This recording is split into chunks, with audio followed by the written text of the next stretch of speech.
Okay, so we just installed Qpas using the regular way. Now there is another option for those of you who need to use more specific algorithms, but it involves to build Qpas from scratch. So let's do this in this new video. So in order to follow the steps, you can go to the documentation. So here I'm on the Qpas homepage. So you can go to docs here. And if you look down on the documentation, you can see StarDist, for instance. So StarDist is one of the novel AI algorithms that allow you to create cell detections using a special algorithm that is much more powerful than what is included within Qpas. But in order to do that, you need to enable TensorFlow functions, and for this to be working, you have to build your own version of Qpas from the source code. So I will let you read here all the documentation about this algorithm here, but if we go back just here at the top, you can see here building Qpas with TensorFlow. So this is the command that you will have to use in order to do that once you have downloaded all the files. So let's go here, building from source, and let's list the prerequisites we need. First of all, we need to install JDK, Java Development Kit, and we have to make sure we select the right version. If not, it will not work. So let's do this first step and download this JDK. So once we land on the JDK page here, we have to make sure to select the right version, and so it was the version 14, and it's not currently listed here. So what we need to do is click here on other platforms, and now we have more options. We choose the 14 version, and then here we have to select the right Windows version. So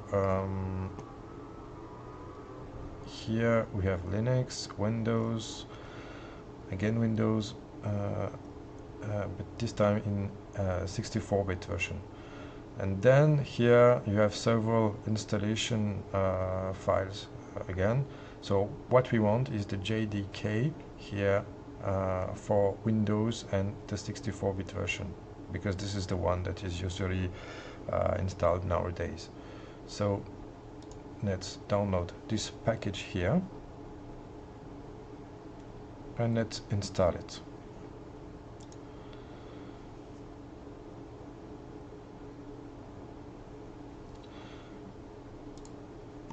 So accept the license agreement, and here you have the option to set the Java home variable here, and add some registries key, but this is not mandatory. But setting up the Java home variable, if you can do this from the installer, it will save you a lot of time. So let's just do it as well. So I just clicked here, entire filter will be installed on local hard drive, just to enable it. Press next and install.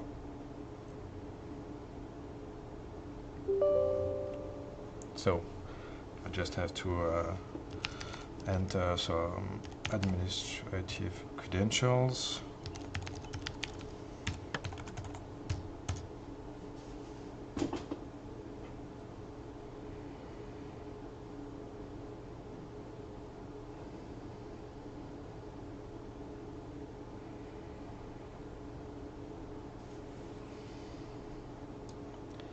So, and finish.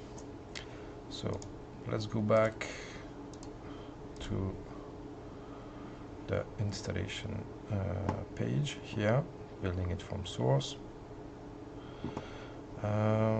And then you have to also, the next step is to download the source code.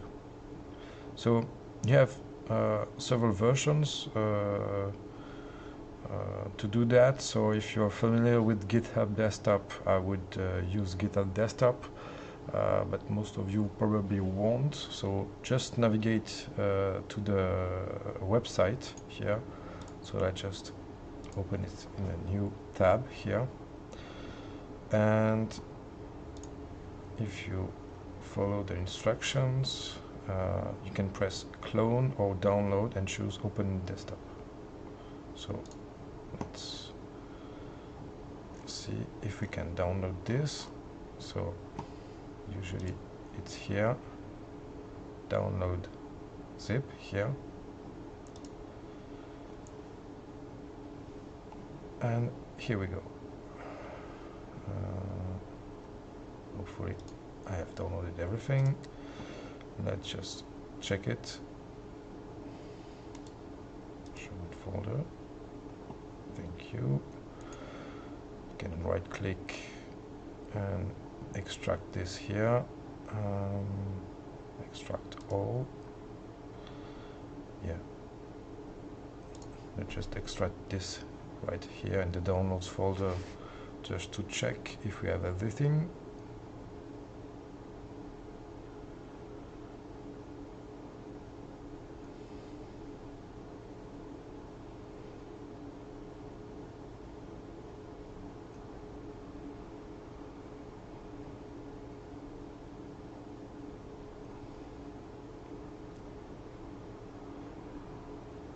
Since this is taking quite a lot of time, I think we have all the files, hopefully.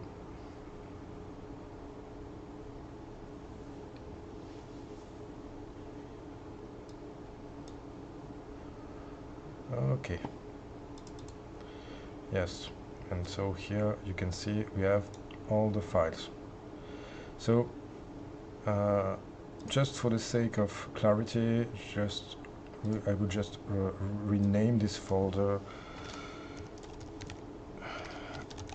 Qpas source code here, and Qpas main inside, and here we have everything we need to build the application, including the software which is called Gradlew. So now I'm in this source code folder, and if we go back to the instructions here, we have now to build Qpas with Gradlew. So make sure to use this command here. So /Gradlew. But then again, if we go one step back, we have to build it with TensorFlow in order to use StarDist. So it's actually this command that we need to use, and since we are on Windows, it's / and this command. So let's copy this command, and we need to execute it inside this folder. So you can open up a command line here by right-clicking. Shift right-click here and open PowerShell window here.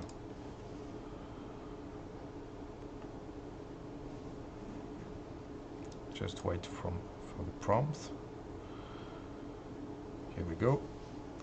And now we can just paste the command by right-clicking, and I just need to put dot and slash. And if everything is correctly set, we can just press enter and wait for the application to be built successfully.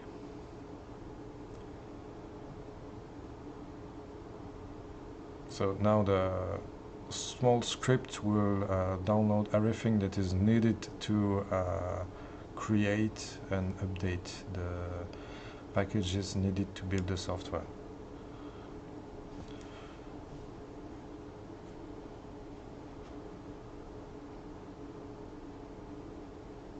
So now the compiler is actually working and solving all the dependencies and building the application. We can check that we have the correct Java version.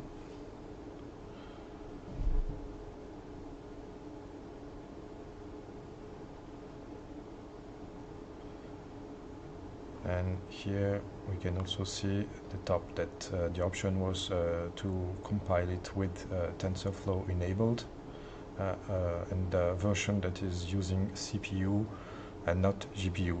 This is as explained in the documentation. If you want to use GPU, you can, but then it adds a new layer of complexity, since you have to make sure all the drivers are up to date and compatible with what is requested, and this can become very complicated quickly.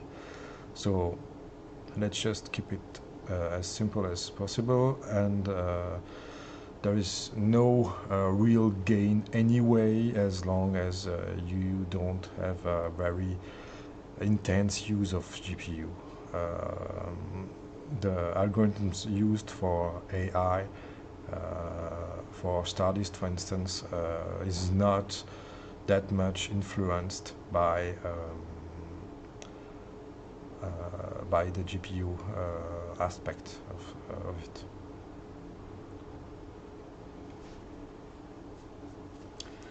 So for the moment everything seems to be running fine. Hopefully it won't last too long on this machine.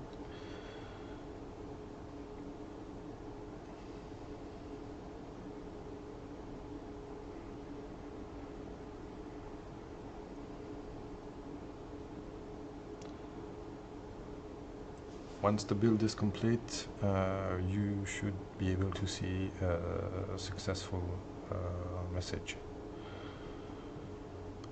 So let's just wait for it.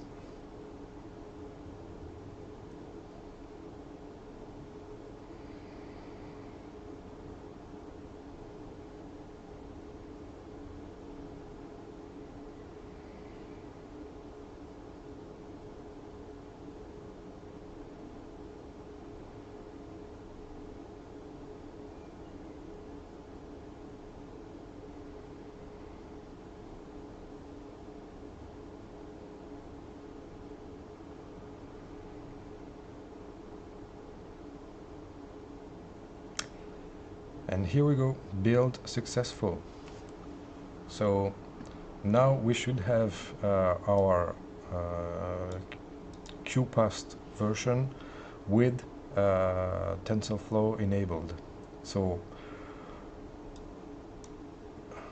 you can see normally here we have now build and dist, and this is the folder containing your application with the new Qpas version. So again, Qpas source code, Qpas main, build, dist, and Qpas 0.2, 0.3. So what I can do here is just maybe duplicate this folder here and put it here, and I will paste this directly and rename it something like Qpas TensorFlow.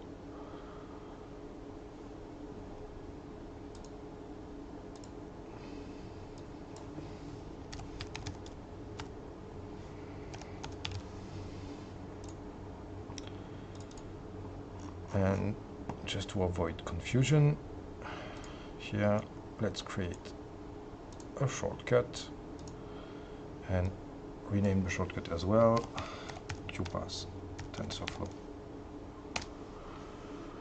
Let's check that everything is working. I'm now launching the application we just built.